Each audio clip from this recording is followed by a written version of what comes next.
Magandang gabi po sa ating lahat. Sambayanang Pilipino! Sa Lunes,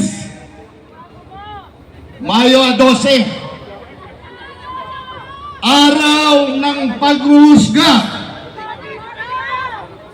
Ang maghuhusga, kayong lahat. Kayong sambayanang Pilipino. Ano ang nasa mga puso nyo?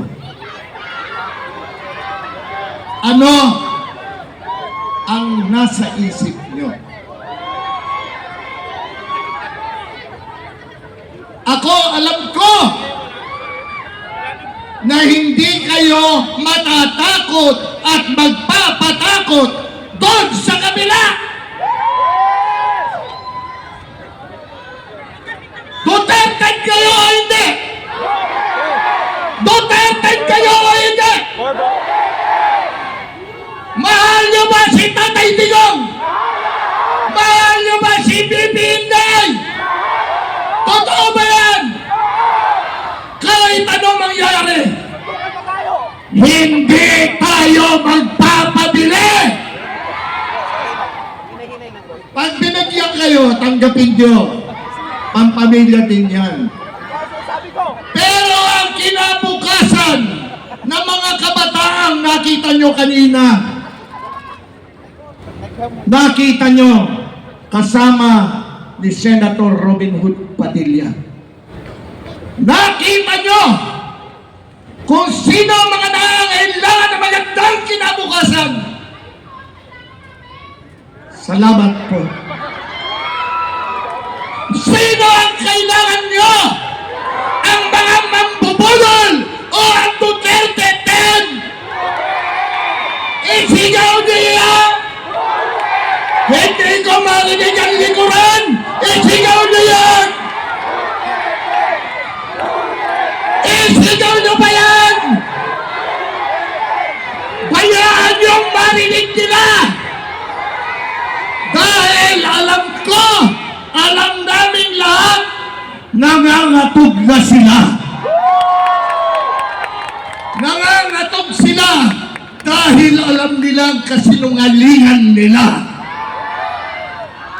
Sino ang sinungaling? Sino ang sinungaling? Sino? Naririnig nyo na siguro ang sigaw ng sambayanang Pilipino. Alam namin nanonood kayo ngayon.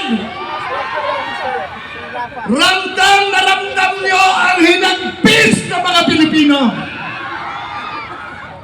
Mayo 12, umaabot ako muli sa inyo. Duterte, diretso, pwede. Walang pulaan. Galing sa puso nyo yan. Totoo yan. Mahal nyo si Tatay Digong. Malaki ba ang tiwala nyo kay Tatay Digong? Si Tatay Digong, ibinigay niya ang tiwala niya sa Duterte.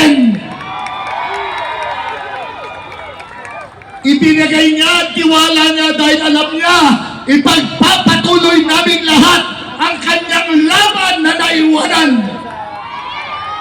At ang kanyang ipinaglalaban ay ang sambayanang Pilipino, kayong lahat. At sino'y paglalaban ng Duterte? Ang sambayanang Pilipino, kayong lahat.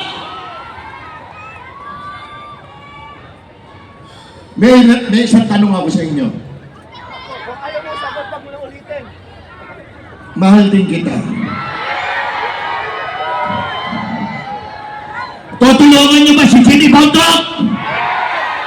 Tutulungan niyo ba si Jenny Hillo? Tutulungan niyo ba ang Ilocano? Raul Ambilo? Tutulungan niyo ba ang Dr. Richard Bata? Ibabalik niyo ba Senado, itagay nyo sa bato, ipaglalaban kayo. Ibabalik nyo ba sa Senado? Si Mr. Malasakit ang tanging bisyo, ibang serbisyo. Ipapanalo ba natin si Calibre 38? Congressman, Senador na ngayon, Rodante Barcoleta! Ang pastor ng sambayan ng Pilipino, Pastor Apollo Kibuloy! Iboboto ba natin? Ang maisog, ang matapang, ang matatag, ang matalinong abogado, Atty. Vic Rodriguez! Boboto nyo! Iboboto nyo ba? Paano naman ako? Boboto nyo ba ako? Iwala kayo sa akin. Ito, tandaan nyo. Si Philip Salvador ay hindi abogado, hindi doktor, hindi engineer. Ako po ay artista lamang. Alam natin yan! Pero ako yung artistang magiging epektibong maglingkod at magbigay ng serbisyo sa sambayanang Pilipino. Kandidato bilang Senador ng Republika ng Pilipinas, numero 58 sa balota! Duterte! Duterte! Duterte! To God be the glory and honor! Mabuhay ang Pilipinas! Kung naipe sa Senado